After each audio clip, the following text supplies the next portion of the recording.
Bonjour, aujourd'hui présentation d'un couteau, le Small Sebenza 21. Alors j'ai déjà fait une vidéo sur ce couteau, je la refais parce que la qualité n'était pas terrible. Alors avant de commencer, pour moi le couteau est un outil avant tout. Voilà. Si vous n'êtes pas capable de garder votre sang-froid et puis au moindre bruissement de feuilles, voilà, vous le sortez, bon, ben, c'est pas un objet à avoir sur vous. Voilà.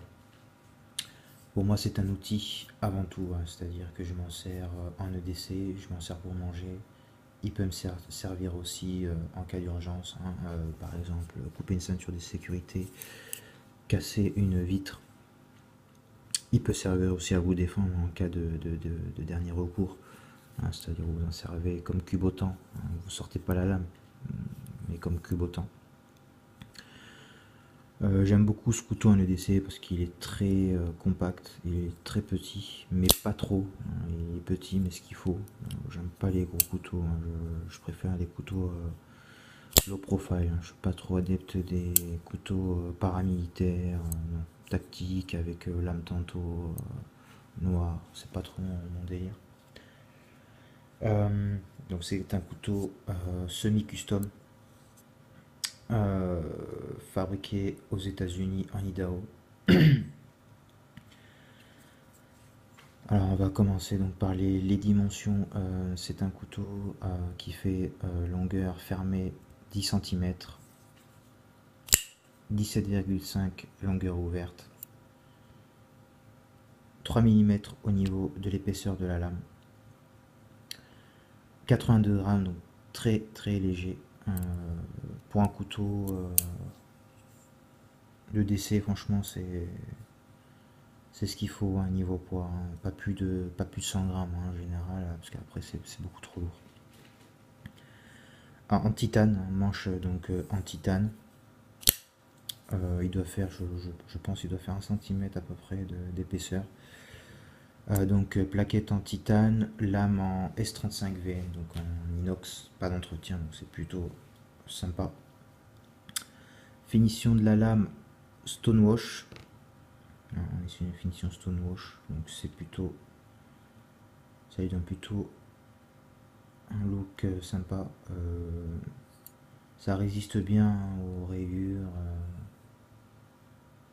C'est plutôt camouflé, donc grâce à cette finition. Voilà, on voit pas trop la caméra, mais c'est stonewash, hein.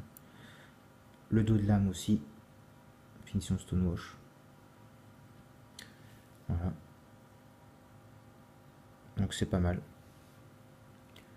Forme de lame type drop point, donc légèrement tombante. Et mouture creuse, tranchant convexe. Donc ça rentre fort dans tout un tas de matériaux, hein. Par exemple le bois, le plastique, ça coupe très bien. C'est rasoir, hein. Gimp, très efficace. En plus, voilà, la finition, c'est très très bien. Voilà, c'est poli, c'est pas laissé brut, hein. Stop pin, plutôt balèze. Construction ouverte, donc pour l'entretien, c'est pas mal. Et aussi pour le poids, voilà, c'est intéressant. Moi j'aime bien les couteaux à construction ouverte, hein. Au moins la merde ne reste pas à l'intérieur. Ouverture explosive. Système de verrouillage Framlock. Moi c'est le système, mon système de prédilection de verrouillage. C'est très solide, ça rajoute pas d'épaisseur au couteau. Quand on vient agripper le manche, on vient verrouiller donc le frame, donc pas de risque que le verrouillage se désengage. Et puis en plus ça fait un petit finger choil là, donc pas de risque que le doigt vienne ripper sur la lame. Donc c'est plutôt intéressant. Voilà.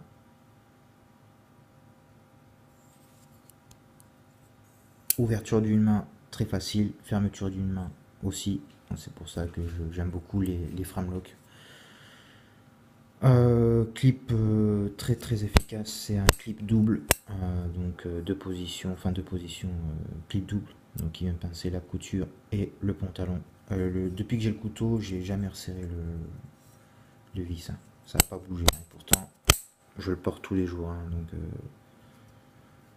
voilà, la qualité est au rendez-vous. Alors niveau finition, comme je le disais, c'est impeccable. Vous voyez ici au niveau de la fixation du clip, donc il y a de la matière qui a été enlevée tout simplement pour éviter d'avoir plusieurs épaisseurs là, au niveau de la plaquette.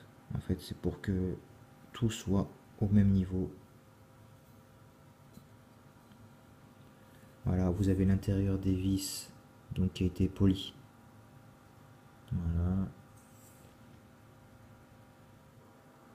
Donc c'est tous ces petits détails qui font que forcément vous avez un couteau un peu plus cher que les autres, hein.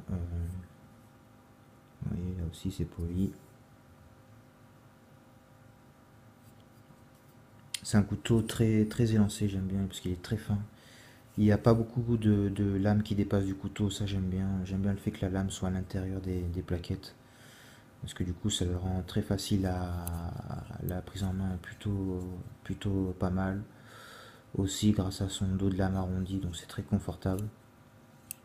Très facile à porter, il n'y a pas de problème, hein. Moi j'aime bien porter ce couteau, voilà, il me gêne pas du tout, hein. C'est pour ça que je l'utilise en EDC.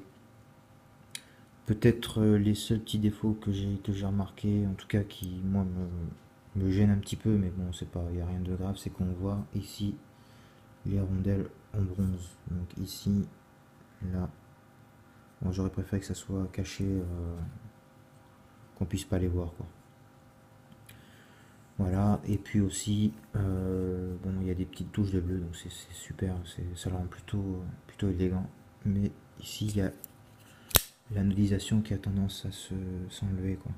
Bon, c'est pas un gros défaut, mais voilà, il fallait le souligner, quoi.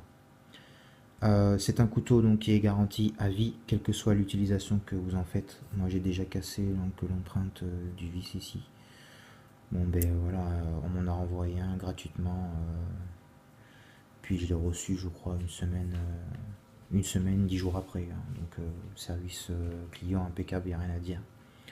Voilà, il a des petites marques de porc, mais bon, ça, il n'y a rien de grave. Moi, ça me gêne pas. Grip, plutôt pas mal avec le titane. J'avais un peu de mal au début avec le titane. Je trouvais que c'était une matière assez agressive, mais au final, on s'y fait. Voilà, c'est une matière assez chaude quand même. Ça grippe bien. Ça lui donne un look plutôt élégant, ça fait pas peur.